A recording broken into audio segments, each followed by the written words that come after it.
Muito bem. Vamos entender aqui, então, a palavra de Deus. E aí já vou comentar sobre o caso desse rapaz. Aqui no livro de Atos, capítulo 8, do versículo 26, diz assim: Filipe, que era um discípulo de Jesus, e o eunuco, um anjo do Senhor falou a Filipe, dizendo: Dispõe-te e vai para o lado sul, no caminho que desce de Jerusalém a Gaza. Este se acha deserto. Ele se levantou e foi. Eis que um etíope, eunuco, alto oficial de Candace, rainha de Etíopes, o qual era superintendente de todo o seu tesouro, que viera adorar em Jerusalém, estava de volta e, assentado no seu carro, vinha lendo o profeta Isaías. Então disse o Espírito, no caso o Espírito de Deus, o Espírito Santo, a Filipe: aproxima-te desse carro e acompanha-o. Correndo Filipe, ouvindo ler o profeta Isaías, e perguntou: compreendes o que vens lendo? Ele respondeu: como poderei entender se alguém não me explicar?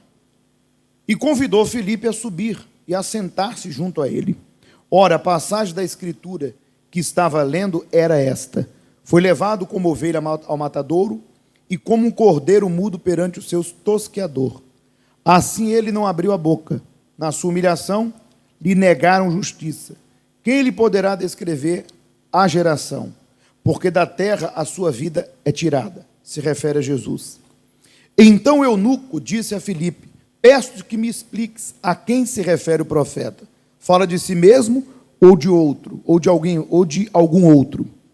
Então Filipe lhe explicou, e começando por esta passagem da Escritura, anunciou-lhe a Jesus.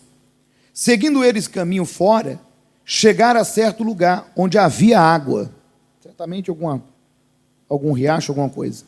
Disse o eunuco: eis aqui a água, que impede que seja eu batizado.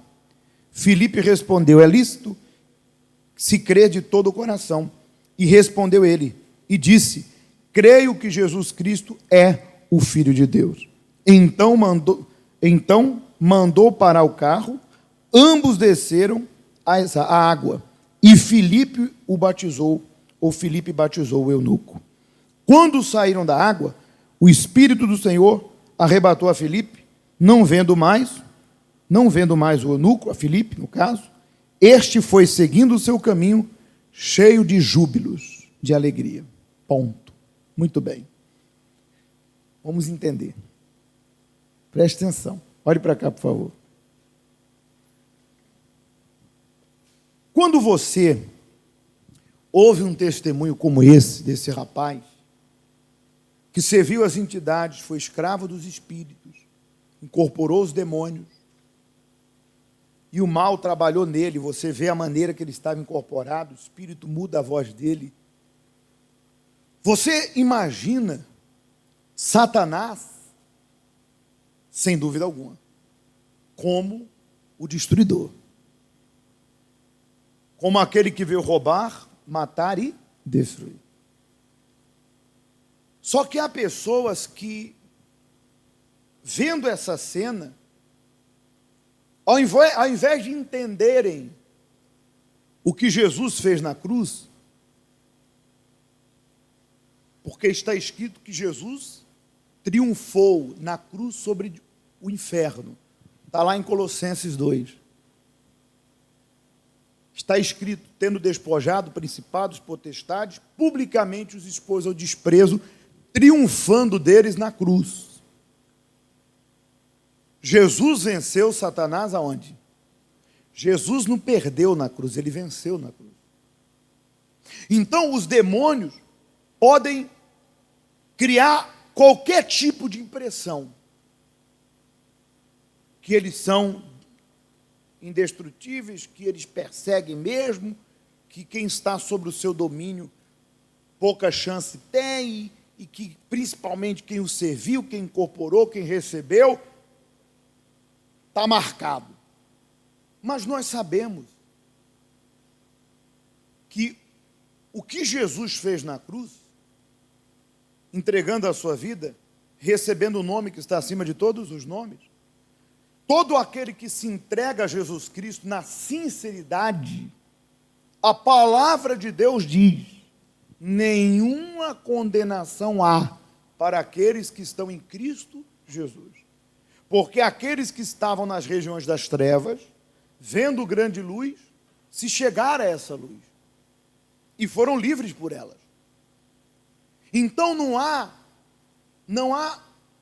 força do mal, não há espírito maligno, magia, maldição hereditária, envolvimento com os espíritos que Jesus Cristo não possa desfazer. Mas há pessoas que elas pensam, eu não consigo largar o adultério, a prostituição, porque é um demônio em mim. Eu não consigo me livrar dessa mágoa, porque é um demônio em mim. Eu não consigo me libertar dessa miséria, desse problema conjugal, infelicidade amorosa, porque é um espírito maligno em mim. E vem de parente, e etc e tal. Sem dúvida, se há o domínio do mal na vida da pessoa, ela não vai ser feliz. Mas quando essa se chega ao Senhor Jesus, esse mal tem que ser o quê? Quebrado. Se eu estou aqui dentro, na presença do meu Senhor, e esse mal ainda permanece, seria então Deus fraco diante desse espírito? Seria esse demônio muito poderoso diante do nosso Deus, que até hoje prevalece? Seria esse ritual, esse voodoo, essa magia, essa maldição, quer de quem quer que venha na família, seria isso um caso perdido? Porque essa é a impressão que se dá. A impressão que se dá quando vê um testemunho desse é que esse demônio é muito forte. É que esse espírito realmente não tem jeito. Estou refém dele, estou condenado. Estou à mercê do demônio. O dia que ele quiser me largar, ele me larga. Não existe isso. Todo poder e autoridade foi dado ao nome de quem? Do Senhor Jesus. O que aconteceu, pastor? Ou o que acontece para muitas pessoas vir à igreja e ainda estar sob o domínio do mal? Acontece o que acabamos de ler aí, de Filipe e Eunuco. Não entendi ainda. Você vai entender. Estou querendo. Deus não viu nelas o desejo de conhecê-los. E Deus não viu nelas a inclinação para Ele. Para você entender um pouco mais dessa passagem do eunuco, deixa eu ler aqui Romanos. Porque os que se inclinam para a carne, cogitam das coisas da carne. Carne é pecado, fraqueza, coisas erradas. Mas os que se inclinam para o Espírito de Deus, das coisas do Espírito, cogitam. Porque o pendor, a inclinação da carne, dá para a morte. Morte espiritual e morte eterna. Mas o pendor do Espírito para a vida e paz. Por que o Senhor Jesus não agiu antes na vida dele, como não tem agido na vida de muitos que estão agora aqui na igreja? Porque ele não se inclinava para as coisas de Deus, embora na igreja. O que ele fazia era algo meramente fácil de fazer. Mas no seu íntimo, no seu dia a dia, em quatro paredes, na sua mente, quando fala intelecto, eu quero a tua mente, é a vontade, é a decisão. Ele não se inclinava para quem? Para Deus. Quando o mal sugeria o pecado, quando o mal sugeria os desejos, as fantasias, os sentimentos, a inclinação era para aquele mal. Então há pessoas que dizem assim: eu quero Deus, eu amo Deus, muito bonito. mas elas se inclinam para o que não presta. Elas se inclinam para o que é mal. Elas se sujeitam. Elas decidem o que é mal. Elas fazem o que é mal. Elas alimentam o que é mal. E lembra de Jeremias 17? Quando Deus disse: eu, Senhor, sonda a mente e os corações. Isso para dar a cada um segundo o seu proceder, segundo a sua atitude. Deus sabe, Ele sonda. Veja que é tão forte, que esse eunuco estava ali lendo a Bíblia. E ele queria tanto Deus, e Deus viu o que ele queria. Eu pergunto, ele poderia estar fazendo qualquer outra coisa. Ele poderia estar desejando qualquer outra coisa. Mas ele queria Deus. E eu digo uma coisa para você: quando Deus vê que você quer Ele, Ele vai mover o céu, a terra e o mar para mudar a tua história. Não tem mal que Ele não arranque. Não tem maldição que Ele não quebre. Não tem nada que Ele não possa fazer. Ele vai usar quem Ele tiver que usar para que você chegue à plenitude, que é ser liberto e receber o Espírito dEle, a vida eterna. Deus falou com Filipe, que estava no outro lado, que era um discípulo, falou: vai lá no deserto tal, no lugar tal. Ele não entendeu, mas foi. E naquele caminho estava o homem lendo a palavra e não entendia. Mas Deus sabia da sede, da inclinar. Para onde? Para o que não presta? Para planos malignos? Vingança? Pornografia? Mentira? Ele estava inclinado para o que não prestava? Ele estava inclinado para Deus. De boas intenções o inferno está cheio. Deus vai ver para onde você se inclina.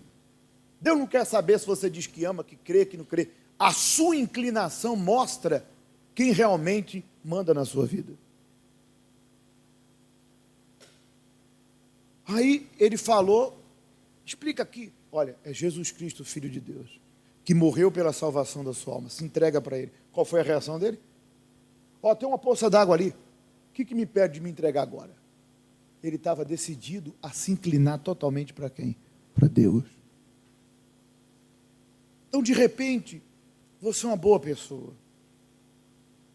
Você é uma pessoa que não faz mal a ninguém, mas você vive se inclinando para o que não presta. De repente não é coisa grotesca, prostituir, adulterar, matar, roubar, mas você tem sido inimigo de Deus, porque está escrito que aqueles que se fazem amigo do pecado, das coisas erradas, se tornam inimigos de Deus. E Deus te examina na tua vida, no teu dia a dia. Deus não vê uma inclinação para Ele, mas para as coisas que não se devem. E eu não estou falando apenas no sentido de você cometer erros. Há pessoas que, mesmo na igreja, conhecedoras da palavra, são negligentes na sua vida para com Deus. Não se inclinam para as coisas do Espírito. O que o próprio Deus deseja nessa manhã? Que você tome essa consciência. Eu preciso mudar. Eu preciso me libertar.